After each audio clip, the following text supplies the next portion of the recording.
warahmatullahi wabarakatuh. Bertemu kembali dengan saya, Dr. Sufi. Sobat sehat, akreditasi bukan sekedar dokumen. Ada 5 cara penilaian dalam akreditasi yang dikenal dengan RDOWS. R adalah melihat dokumen regulasi yang meliputi SK, pedoman, panduan, dan SPO. D, melihat dokumen bukti implementasi. O, melakukan observasi. Kemudian W, melakukan wawancara. Dan S, meminta dilakukan simulasi. Ini untuk membuktikan apakah sobat sehat sudah melakukan kerjakan yang ditulis dan tulis yang dikerjakan. Channel YouTube Dr. Sufi dibangun untuk itu semua. Sobat sehat, ini video saya yang ke-266 yang akan membahas suplemen kesehatan vitamin D untuk daya tahan tubuh. Sebelum melihat video 266 ini, saya anjurkan sobat sehat melihat video 123 dan video 248 sampai dengan 265. Kita bahas dulu informasi umum. Apa itu suplemen kesehatan? Suplemen kesehatan adalah produk yang dimaksudkan untuk melengkapi kebutuhan zat gizi, memelihara, meningkatkan dan atau memperbaiki fungsi kesehatan, mempunyai nilai gizi dan atau efek fisiologis, mengandung satu atau lebih bahan berupa vitamin, mineral, asam amino, dan atau bahan lain, bukan tumbuhan yang dikombinasi dengan tumbuhan. Kita lihat gambar 1 yang menunjukkan bagaimana suplemen kesehatan itu melengkapi kebutuhan zat gizi. Apakah tujuan penggunaan suplemen kesehatan? Penggunaan suplemen kesehatan tidak untuk mengobati atau menggantikan obat yang digunakan dalam menyembuhkan suatu penyakit. Penggunaan suplemen kesehatan tidak bertujuan untuk menggantikan makanan sehari-hari. Penggunaan suplemen kesehatan lebih ke arah memenuhi dan melengkapi kebutuhan sehingga membantu agar tubuh pulih dari kondisi penyakit tertentu. Suplemen kesehatan yang mengandung vitamin dapat melengkapi kebutuhan zat gizi dan memperbaiki kekurangan zat gizi dalam suatu kondisi tertentu sehingga sistem imun dapat berfungsi optimal. Konsultasi pada dokter untuk memutuskan penggunaan suplemen kesehatan yang tepat. Selanjutnya kita lihat gambar 2 yang menganjurkan kita tetap berolahraga dan makan makanan bergizi seimbang. Selanjutnya kita akan diskusikan apa itu sistem imun. Kita lihat gambar 3 yang menggambarkan bahwa sistem imun itu tersusun dari organ, jaringan, sel, molekul yang terintegrasi. Dan kemudian apa perannya, kemudian bagaimana pembagian sistem imun yang alami maupun yang didapatkan. Ketika sistem imun atau daya tahan tubuh tidak berfungsi dengan baik, maka tubuh dapat mengalami suatu penyakit sehingga dapat menyebabkan kematian. Memiliki daya tahan tubuh yang baik adalah satu upaya dalam menghadapi COVID-19. Selanjutnya kita akan membahas informasi tentang vitamin D. Apa itu vitamin D? Vitamin D merupakan vitamin yang larut dalam lemak. Vitamin D diproduksi oleh tubuh ketika sinar matahari atau ultraviolet yang mengenai kulit memicu pembentukan vitamin D. Vitamin D dalam suplemen biasanya dalam bentuk vitamin B2 atau ergokalsiferol dan dalam vitamin D3 atau cholekalsiferol. Selanjutnya kita akan lihat gambar 4 bagaimana proses sinar matahari itu bisa mempengaruhi terbentuknya vitamin D di dalam tubuh. Apa saja sumber vitamin D? Vitamin D dapat diperoleh melalui 3 sumber. Pertama, sinar matahari. Dibuat sendiri dari profit D yang ada di kulit. Sebaiknya tubuh terkena paparan sinar matahari setiap hari. Kedua, dari makanan. Vitamin D terkandung dalam salmon, tuna, minyak hati ikan, kuning telur, hati sapi, keju, dan jamur. Kemudian yang ketiga, sumber yang berikutnya adalah suplemen vitamin.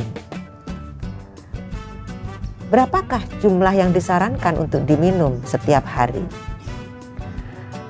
AKG atau angka kecukupan gizi untuk orang Indonesia sebesar pada laki-laki pada umur 10 sampai 64 tahun, angka kecukupan gizi vitamin D adalah 15 mcg per hari atau setara 600 international unit per hari. Kemudian lebih dari 64 tahun itu 20 mcg per hari atau setara 800 international unit per hari. Ini baik pada laki-laki maupun perempuan. Bagaimana vitamin D bekerja untuk daya tahan tubuh? Vitamin D diperlukan untuk menjaga kesehatan tulang, gigi, dan otot. Vitamin D berpengaruh pada proses pertumbuhan sel, fungsi neuromuskuler, dan kekebalan tubuh, serta mengurangi peradangan. Aktivitas vitamin D dalam sistem daya tahan tubuh adalah vitamin D dapat memodulasi respon imun bawaan dan adaptif. Dan studi observasi menunjukkan selalu ada hubungan antara rendahnya kadar vitamin D3 dalam darah dengan mudahnya seseorang mengalami infeksi. Uji klinik menunjukkan manfaat vitamin D untuk mencegah infeksi saluran nafas pada mereka yang kurang vitamin D. Lalu bagaimana keamanan konsumsi vitamin D? Pemakaian jangka panjang harus sepengetahuan dokter dan sebaiknya diikuti dengan pemeriksaan kadar vitamin D dalam darah. Bila tubuh kelebihan vitamin D, itu bisa menyebabkan beberapa hal, gangguan pada tulang dan ginjal. Kita lihat pada gambar 5. Mengkonsumsi suplemen vitamin D dalam jangka waktu yang lama atau mengkonsumsi vitamin D dengan dosis tinggi dapat menyebabkan terlalu banyak kalsium menumpuk di tubuh atau hiperkalsemia dan gangguan di ginjal, sehingga terjadi penumpukan kalsium pada urin atau hiperkalsiuria. Hal ini bisa melemahkan tulang dan merusak ginjal. Bagaimana keamanan konsumsi vitamin D? Kekurangan vitamin D dapat menimbulkan beberapa penyakit seperti berikut ini. Mudah sakit karena sistem imun yang lemah, menyebabkan otot melemah terkait usia. Kemudian kepadatan tulang menurun, meningkatkan risiko depresi, menghilangkan kalsium otot, menyebabkan rambut rontok. Bagaimana keamanan konsumsi vitamin D? Penyebab kekurangan vitamin D adalah kurangnya asupan makanan yang mengandung vitamin D, kurangnya paparan sinar matahari, kondisi ginjal yang tidak dapat merubah 25-OH-D menjadi vitamin D aktif. Bagaimana aturan di Indonesia terkait vitamin D? Di Indonesia, batas maksimal penggunaan vitamin D sebagai suplemen kesehatan adalah 400 international unit per hari. Klaim yang disetujui adalah vitamin D kurang sama dengan 400 international unit untuk suplementasi vitamin D, untuk membantu memenuhi kebutuhan vitamin D, membantu memelihara kesehatan tulang, membantu memelihara fungsi imun. Kita bahas sekarang informasi tambahan. Bagaimana tips memilih produk suplemen kesehatan? Tips memilih suplemen kesehatan adalah dengan cek klik. Cek klik itu adalah untuk melihat kemasan, label, kemudian izin edar dan kadaluarsa. Pastikan kemasan produk dalam kondisi baik, tidak berlubang, sobek, karatan, penyok, dan bocor. Kemudian baca informasi produk yang tertera pada labelnya dengan cermat. Kemudian lihat izin edarnya dan tanggal kadaluarsa. Pastikan produk memiliki nomor izin edar atau NIE dari Badan POM. NIE ini dapat dicek melalui aplikasi Android Cek BP POM atau pada website cekbpom.pom.go.id. Kemudian pastikan produk tidak melebihi masa kadaluarsa. Lalu apa itu COVID-19? COVID-19 adalah penyakit yang disebabkan oleh turunan coronavirus baru. Co diambil dari corona, V dari virus, dan D disease atau penyakit. Proses pada COVID-19 secara rinci belum diketahui. Namun, secara umum, proses penyakit karena virus corona adalah sebagai berikut, seperti tertera pada gambar 14. Ya, kita lihat bagaimana perjalanannya di nomor 1, 2, 3, 4, 5, dan 6. Apa saja upaya untuk menghadapi COVID-19?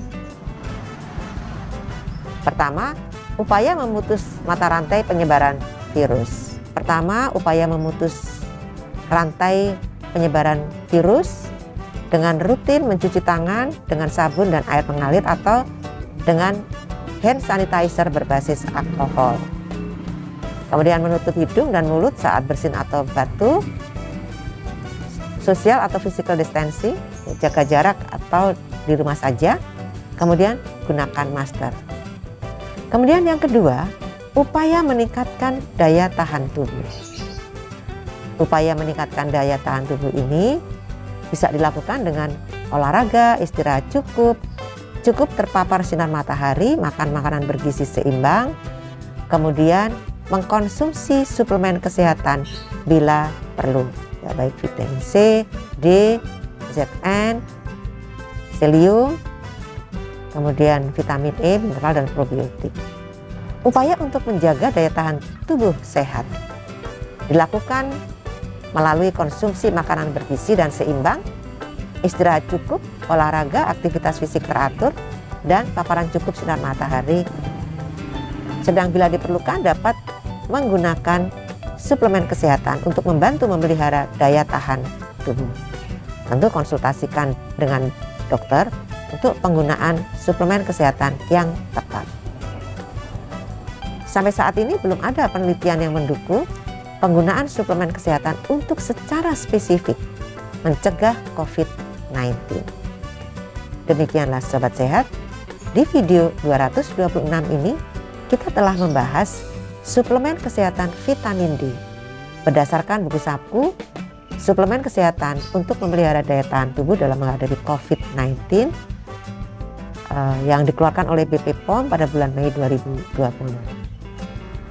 Sobat Sehat bisa membaca lebih rinci pada beberapa peraturan perundangan yang membahas tentang obat tradisional dan suplemen kesehatan.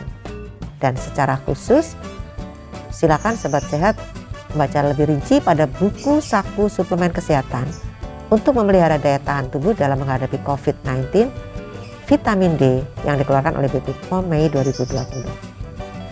Kita akan bertemu di video 267 membahas buku saku suplemen kesehatan untuk memelihara daya tahan tubuh dalam menghadapi COVID-19 tentang vitamin E. Sampai di sini dulu ya. Saya tetap mengundang masukan dari Sobat Sehat. Silakan sampaikan di kolom komentar. Semoga selalu sehat. Wassalamualaikum warahmatullahi wabarakatuh.